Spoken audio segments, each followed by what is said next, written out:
पिछले टर्न पर जब हम लोग डेमो का क्लास ले रहे थे तो वहाँ हम लोगों ने 3 वीडियो देखा था, जिसमें हम लोगों ने चर्चा किया था कि इतिहास क्या है। फिर हम लोगों ने देखा था कि इतिहास के विद्वानों ने क्या क्या व्याख्या की थी या परिभाषाएं क्या क्या बताई थी। फिर हम लोगों ने देखा था कि इतिहास के प्रकार क्या होते हैं। फिर ये देखा था कि क्या इतिहास अपने को दोहराता है या नहीं दोहराता है। फिर हम लोगों ने देखा था कि इतिहास की उपयोगिता क्या है और उसके जानने के साधन को भी हम लोगों ने देखा था। तो जब हम लोगों ने उसके जानने के साधन को देखा था तो उसमें हम लोगों ने साहित्य का अध्ययन किया था और साहित्य के अध्ययन में हम लोगों ने चर्चा कर दिया था कि देशी साहित्य क्या है, विदेशी साहित्य क्या है, ये तमाम चीज़ों की हम लोगों ने चर्चाएं किया था। और फिर हम लोगों ने कहा था कि पुरातत्व की बातें हम लोग बाद में करेंगे। आज हम लोग यहीं से शुरू कर रहे हैं ताकि ये वीडियो जो आपको 3 मिले हैं वह आपके लिए उपयोगिता परक सिद्ध हों। तो ऐसी स्थितियों में हम लोग ये जानना चाहेंगे आज कि भारतीय इतिहास के जानने के जो पुरातात्विक स्रोत हैं वे क्या हैं और कितने प्रकार के हैं और उनकी क्या उपयोगिता है।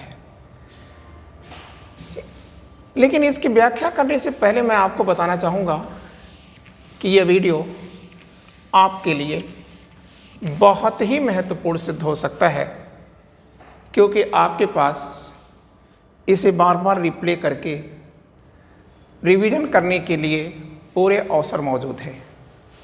हाँ, लेकिन अगर आप इसे रिप्ले करते हैं, सुनते हैं, तो इसे लिखें अवश्य। लिखने के बाद आप अपने लेख को खुद पढ़ें और जो आपने अपने लेख को पढ़ लिया है तो उसके तुरंत बाद आप यदि चाहें तो पुनः वीडियो को सुन लें। फिर उसके बाद मेरे द्वारा दिए जाने वाले ऑब्जेक्टिव क्वेश्चन को आप सॉल्व करें, जो कि आपको अब दिया जाएगा। और उसके बाद यदि संभव हो सके तो आप खुद बनाएं या अन्य स्रोत से सॉल्व करें ताकि कुछ भी छूटने ना पाए। मैंने आपको शुरू से बताया था कि कुछ विशेष करने के लिए या कुछ विशेष पाने के लिए कुछ विशेष करना ही होता है, तो इसलिए हमें विशेष तरीके से ही पढ़ना होगा, समझना होगा और आगे बढ़ना होगा। आइए हम लोग देखते हैं कि पुरातात्विक स्रोत मतलब भारतीय इतिहास के जानने के पुरातात्विक स्रोत क्या हैं। तो पहली चीज आप इसे देखिए, ये लिखा हुआ पुरा और ये लिखा है पुरा का मतलब क्या होता है, प्राचीन। और तात्विक मतलब तथ्य। तो पुरातात्विक का मतलब है कि प्राचीन तत्व जिनसे हम इतिहास का अध्ययन करते हैं या इतिहास को जानते हैं, पुरातात्विक कहे जाते हैं। और ये पुरातात्विक स्रोत हमें समय समय पर अनेक स्थानों से प्राप्त होते हैं। और आज ये इतना महत्वपूर्ण टॉपिक हो चुका है पुरातात्विक कि आज इतिहास के अध्ययन में एक स्वतंत्र विषय बन चुका है पुरातात्विक। आपने देखा होगा आर्कियोलॉजिकल डिपार्टमेंट आपके यूनिवर्सिटियों में होते हैं, तो इसकी महत्ता के कारण ही आज इसे एक स्वतंत्र विषय का रूप दे दिया गया है। अब यहाँ प्रश्न आता है कि ये इतिहास में कैसे, इतिहास जानने के जो साधन है उसमें कैसे ये सहयोग करता है। पहले आप इतनी बातें जान लें, इसके बाद की बातें करेंगे कि यह इतिहास जानने में कैसे हमारा सहयोग करता है।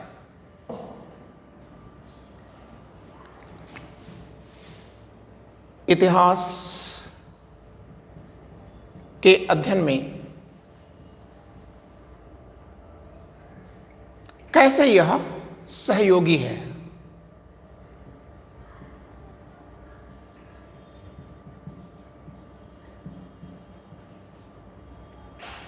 तो इसको आप लिखे नहीं, एक ऐसा तरीका अपनाएं जो आपके ब्रेन पर लिखा जा सके, क्योंकि लिखी गई चीज़ें याद कम होती हैं, जो विजुलाइज होती हैं, जो देखी जाती हैं, वो अच्छी तरह से याद होती हैं। तो इतिहास के अध्ययन में यह सहायता कैसे करता है? तो आप कहीं किसी भी पुरातत्व से हमें नई जानकारी प्राप्त होती है। जाहिर सी बात है कि उत्खनन से कोई नई चीज मिल गई, तो उससे उत्खनन मतलब खुदाई से अगर कोई नई चीज मिली तो वो हमें नई जानकारी दे जाती है। अब बात आता है कि साहित्य की पुष्टि करता है कौन? पुरातत्व। तो जो साहित्य हैं ये संदिग्ध होते हैं। साहित्य ऑलवेज संदिग्ध होते हैं। संदिग्ध मतलब संदेह युक्त होते हैं। ये संदेह युक्त क्यों होते हैं? तो हमने कहा था कि देखिए, यह संदेह युक्त इसलिए होते हैं क्योंकि जो लेखक होता है यह निरपेक्ष नहीं होता, कभी भी यह निरपेक्ष नहीं होता, अपितु उसको प्रलोभन भी हो सकता है, उसको भय भी हो सकता है, और इस प्रलोभन और भय से वह अपनी कलम को चला सकता है। तो ऐसी सूचनाओं से किसी इतिहास को तो नहीं जाना जा सकता। दूसरी चीज है कि आपने भी खुद महसूस किया होगा कि जो लेखक होते हैं ये लिखते लिखते चलते हैं, और लिखते लिखते जब चलते हैं तो यह क्या करते हैं, एक पुराने प्रसंग को ये छोड़ देते हैं और छोड़ करके एक नया प्रसंग गढ़ देते हैं। तो ऐसी स्थितियों में इस पुराने प्रसंग और इस नए प्रसंग के बीच में हम निर्णय नहीं ले पाते, और ऐसी स्थिति में हम एक उलझन में आकर रुक जाते हैं। अब तीसरी बातें हैं जो प्राचीन भारतीय साहित्य की कमियां हैं। देखिए, हमारे जो लिटरेचर्स आए हैं उसमें आप देखते होंगे कि आप प्राचीन भारत की तिथि का निर्धारण नहीं कर पाते।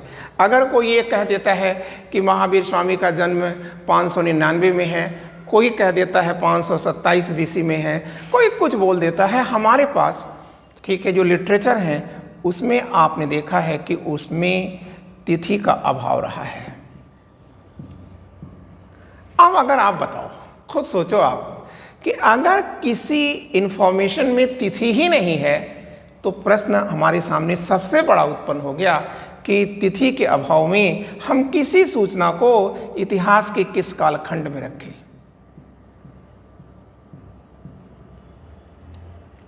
तो इसी समस्या का समाधान हम किससे करते हैं? पुरातात्विक स्रोतों से करते हैं या पुरातत्व से करते हैं। क्लियर हो गया? तो पुरातत्व करता क्या है? साहित्य को प्रामाणिकता दे देता है। अब मान लीजिए कोई मोहर मिलती है और उस मोहर पर कोई आकृति खुदी है या कोई लेख खुदा है, तो तब तो हम कह देंगे कि हाँ, ये साहित्य सही लिखा है या साहित्य गलत लिखा है। तो इसलिए आप याद रखेंगे कि पुरातत्व से दो चीज़ों की पुष्टि हो गई, दो चीज़ों की जानकारी हो जाती। एक तो हम नई जानकारी ले लेते हैं, दूसरी बात यह है कि लिटरेचर को हम सर्टिफिकेट दे देते हैं। अब यहाँ प्रश्न आता है कि पुरातत्व से प्राप्त वस्तुएं क्या है, मतलब पुरातत्व में जो वस्तुएं हम रखते हैं उसमें कौन कौन सी चीज़ें आती हैं। तो आप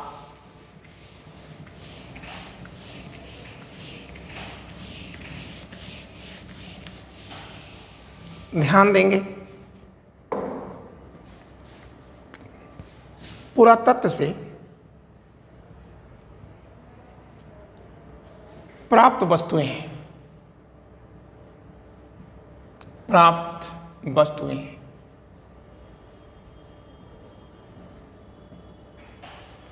आप ये कह देंगे कुल कितनी है, तो आंसर कर देंगे 4 है। अब ये चार कौन कौन है, तो हम लोग एक ड्रॉ कर लेते हैं। एक को हम कहते हैं पुरावशेष,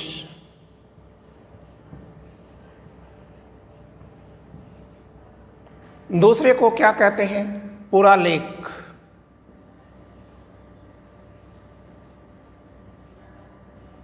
पुराना लेख या पुरालेख। तीसरे को हम क्या कह देते हैं, मोहरे कहते हैं। और चौथी चीज क्या आती है, वह कोई पुरानी बिल्डिंग या स्मारक आप लिख लीजिए, स्मारक। तो आपने देखा कि पुरातत्व से जो वस्तुएं प्राप्त होती हैं वह कितनी हैं, चार हैं। कौन है, पुरावशेष है, और क्या है, पुरालेख है, और क्या है, मोहरे हैं, और क्या है, स्मारक है। अब हम ये देखते हैं कि पुरावशेष में हम क्या चीजें प्राप्त करते हैं। तो ये देखिए हमने लिखा पुरावशेष, इसको हम डायग्रामेटिक दे रहे हैं, यह आसान रहेगा आपके लिए। तो पुरावशेष में एक आता है मृदभांड या मिट्टी के बर्तन, या आप कह सकते हैं अंग्रेजी में वेयर। दूसरा हम कह सकते हैं औजार या उपकरण, और तीसरा कर देते हैं आभूषण।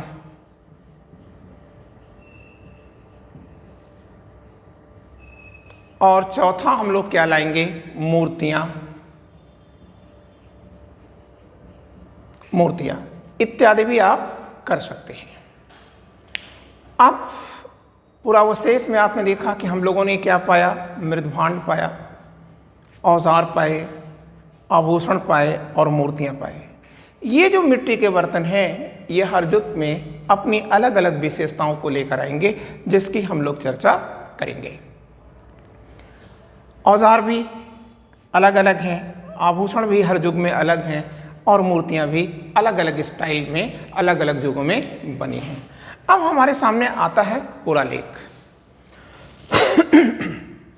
ये अंदर जैसे जैसे आप पढ़ते जाएंगे वैसे वैसे ये व्यापक होता चला जाएगा, लेकिन यहाँ बेस देना ज़रूरी है, बिना बेस दिए हुए आगे नहीं चला जा सकता। और अब हम लोग देखते हैं कि पुरालेख क्या है। पुरालेख मतलब पुराना लेख, जिसे आप अभिलेख कहते हैं। अभिलेख मतलब अमर इबारत। तो पुरालेख में क्या आएगा, तो आप कहोगे कि सर पत्थरों पर और धातुओं पर जो लेख लिखा जाता है उसी को हम लोग पुरालेख कहते हैं। क्लियर हो गया। अब आपसे पूछा जाता है कि ये पुरालेख कितनी प्रकार के होते हैं, तो आप बताएंगे कि पुरालेख 8 प्रकार के होते हैं।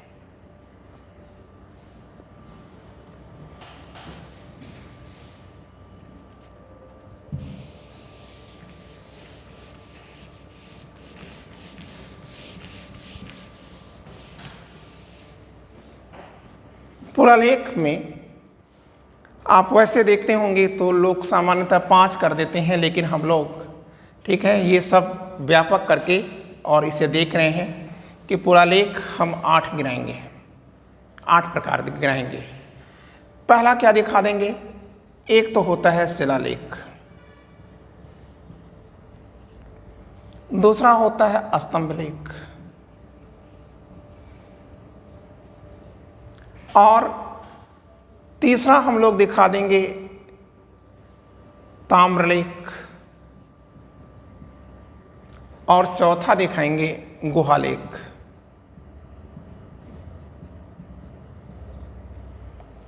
पांचवा दिखा देंगे मूर्तिलेख। पांचवा है मोहरों पर, यहां आपने देखा था लिखा था, ठीक है, तो मोहर अभिलेख।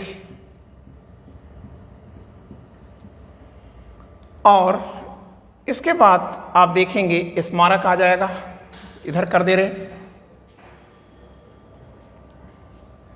स्मारक, 1 2 3 4 5 6 7, एक और डाल देते हैं और वो है सिक्के।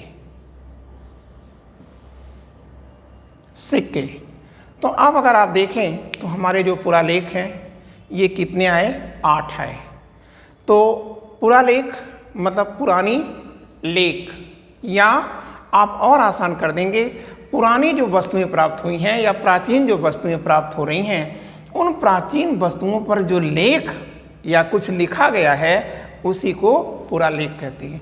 तो जो स्मारक है, जैसे कोई राजमहल है, जैसे कोई मंदिर है, तो अगर उस पर कोई लेख लिखा गया है तो वह स्मारक लेख है। सिक्के, तो सिक्के आप देखते हैं कि 2 उसके चेहरे होते हैं, एक मुख्य भाग दूसरा पृष्ठ भाग। तो सिक्कों पर भी अगर कुछ खुदा है या उस पर कुछ लिखा है तो वह क्या कहा जाता है, सिक्के का लेख कहा जाता है। तो एक चीज याद रखिएगा, सिक्के से यहां आपसे क्वेश्चन पूछ देगा कि सिक्के अगर जमीन में गड़े पाए गए तो यह किसका प्रतीक है। तो आपको यहां पर याद रखना है, पहला क्वेश्चन आपका अच्छा क्वेश्चन बन रहा है कि सिक्के अगर जमीन में गड़े पाए गए या कहीं और दबे पाए जा रहे हैं, जो छिपा के रखे गए हैं, अगर देखने से ऐसा लगता है तो इसका मतलब यह है कि वो जो समय है, जिस समय का ये सिक्का है, वहाँ अशांति थी, चारों ओर मारकाट थी, लोगों को लूटने का डर था और यही कारण था कि लोगों ने अपनी इस अमूल्य धातु को छिपा करके रखा था। शिलालेख की बात आती है कि शिलालेख हम किसे कहेंगे। तो देखिए, शिला मतलब क्या हुआ, शिला का मतलब होता है एक पत्थर का टुकड़ा, और उस पत्थर के टुकड़े पर अगर कोई लेख लिखा गया है तो वह शिलालेख है। जैसे मान लीजिए शिलालेख कोई ऐसे कल सी एक अशोक का लेख आएगा, तो लाल बहादुर शास्त्री जो प्रशासनिक अकादमी है जहाँ पे आईएएसओ की ट्रेनिंग होती है, उसी के ठीक सामने जो शिवालिक की रेंज चल रही है, उसी रेंज पर बिना कुछ सौंदर्य दिए हुए एक लेख लिखा गया है, तो उसे क्या कहते हैं, शिलालेख। तो आपसे पूछा जाएगा शिलालेख क्या है, तो आप कहोगे अनगढ़ पत्थरों पर। अनगढ़ पत्थर मतलब एक ऐसा पत्थर जो जैसा है उस पर कोई छेड़छाड़ नहीं किया गया, कोई सौंदर्य बनाने की कोशिश नहीं की गई, तो उस अनगढ़ पत्थर पर लिखा जो लेख है उसी को शिलालेख कहते हैं। लेकिन अब पूछ देगा कि स्तंभ लेख क्या है, तो आप कहेंगे अनगढ़ पत्थर को जब गढ़ करके, अनगढ़ पत्थर को जब गढ़ करके सौंदर्य बना दिया जाए तो उसे हम क्या कहते हैं, और उस पर कोई लेख लिखें, मतलब अनगढ़ पत्थर को लीजिए आप, फिर उसको आप क्या करिए, ठीक है, खूब अच्छी तरह से चिकना कर दीजिए, पॉलिशिंग कर दीजिए। पॉलिशिंग करने के बाद आप उस पर कोई लेख लिखिए तो उसको कहा जाएगा स्तंभ लेख, ठीक है। तो शिलालेख भी 2 प्रकार के होंगे, एक छोटा वाला होगा जिसे लघु शिलालेख कहा जाएगा, एक बृहद होगा जो बड़ा होगा उसे बृहद कहा जाएगा। मतलब हम यहाँ पर आपको इशारा कर दे रहे हैं, जब हम लोग अशोक पढ़ेंगे, मौर्य सम्राट को पढ़ेंगे अशोक को, तो वहाँ देखेंगे एक होगा माइनर लघु शिलालेख और दूसरा होगा मेजर या बृहद शिलालेख। तो आपने शिलालेख समझ लिया कि अनगढ़ पत्थरों पर जैसे नेचर ने दिया है उसी पर जब लेख लिखा जाए तो वो शिलालेख है। और फिर कहा कि प्रकृति द्वारा प्रदत्त उस अनगढ़ पत्थर को जब हम गढ़ करके कोई लेख लिखें तो वह स्तंभ लेख है, ठीक है। ये भी 2 प्रकार के होते हैं, एक लघु होता है और दूसरा बृहद होता है। अब ये देखिए ताम्र लेख है, कॉपर टैबलेट है, तो एक देखिए ये तांबे की एक पत्ती है या प्लेट है, इस प्लेट पर अगर कोई लेख लिखा है तो वह ताम्र लेख है। तो इसका प्रयोग मुख्यतः कहाँ किया जाता था, तो आप कहेंगे इसका प्रयोग मुख्यतः राजाओं द्वारा या किंगशिप द्वारा जो भूदान दिए जाते थे, भूमि दान दिए जाते थे, उस भूदान को लिखने के लिए इस प्लेट का प्रयोग किया गया है। अब ये गुहा लेख है, तो गुहा का मतलब क्या हुआ? गुफा का मतलब एक कंदरा, और उस कंदरा पर जैसे अशोक ने बराबर की जो पहाड़ियां हैं बिहार में, बोधगया में, ठीक है, और उसके पोते दशरथ ने नागार्जुनों की पहाड़ियों में जो गुहा बनाई और उस गुहा पर जो लेख उकेरा, उस लेख को क्या कहते हैं? गुहा लेख। आप ऐसा भी लिख सकते हैं, ये चीज़ आपको अच्छा समझ में आ रही होगी। गुफा, तो किसी गुफा की दीवार पर जो लेख लिखा जाता है वह गुफा लेख कहता है। मूर्ति लेख क्या है? तो देखिए, हमारे यहाँ मूर्तियाँ बनती थी, हम लोग मूर्ति पूजक रहे हैं, तो जो मूर्ति यहाँ बनती थी उस मूर्तियों के पैरों पर या उसके ऊपर जो लेख लिखा होता था उसी को हम क्या कहते हैं? मूर्ति लेख कहते हैं। मतलब मूर्ति लेख क्या हुआ? मूर्ति पर उत्कीर्ण लेख ही मूर्ति लेख है। अब ये है मुहर। मुहर का मतलब सील से है, ठीक है। जैसा कि आप लोग इसे गलत तरीके से मान लेते हैं, मुहर का मतलब सिक्का मान लेते हैं, ये सील है। ये सील का प्रयोग कौन करता था? कौन करता था या कौन करता है आज भी? तो देखिए, सरकार करती है, और व्यापारिक कार्यों में इसका प्रयोग किया जाता है। ठप्पा लगाने के लिए, सील करने के लिए, अपनी पहचान को बताने के लिए कि हाँ हम ही ये व्यक्ति हैं। तो पुराने समय में सरकार अपनी मोहरें लगाती थी और व्यापारिक प्रतिष्ठान भी अपनी पहचान को सुनिश्चित करने के लिए इसका प्रयोग करते थे। तो आपने ये चीज़ भी जान ली कि मुहर लेख क्या है। अब जो हमारा अगला टॉपिक शुरू होगा, ये हमने आपको एक चैप्टर कंप्लीट कर दिया है। वो चैप्टर क्या कंप्लीट हुआ? प्राचीन भारतीय इतिहास के जानने के स्रोत। तो आज 4 वीडियो में हमने इसे ये ख़त्म कर दिया। अब आपको इतने टॉपिक पर ऑब्जेक्टिव क्वेश्चन भी दिए जाएंगे। आप खुद अपनी तरफ से भी करेंगे और हमारी तरफ से आपको प्रोवाइड किया ही जाएगा। तो हम अगली जो बात आपसे करने जा रहे हैं वह एक नया चैप्टर होगा। उस नए चैप्टर की हेडिंग हम डाल देंगे और वो नया चैप्टर होगा जीवन का उद्भव। मतलब इस पृथ्वी पर जीवन कैसे आया और मानव कैसे आया, किस सोच से आया और कैसे वो बढ़ा, ये सब चीज़ों का हम लोग अध्ययन करेंगे। और भारत में मानव की कौन कौन सी प्रजातियां रहती हैं, तब जाकर के हमारा इतिहास का रियल में शुरुआत हो पाएगी।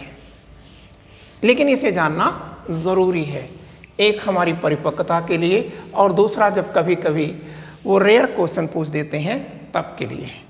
तो अब हेडिंग हम डाल देते हैं और यहीं पर छोड़ देंगे, क्योंकि टॉपिक नया है और प्रतिदिन हम एक एक टॉपिक को ख़त्म करेंगे। और अगर हम यहाँ पर करेंगे तो मैटर मिक्स कर जाएगा और वो ठीक नहीं है।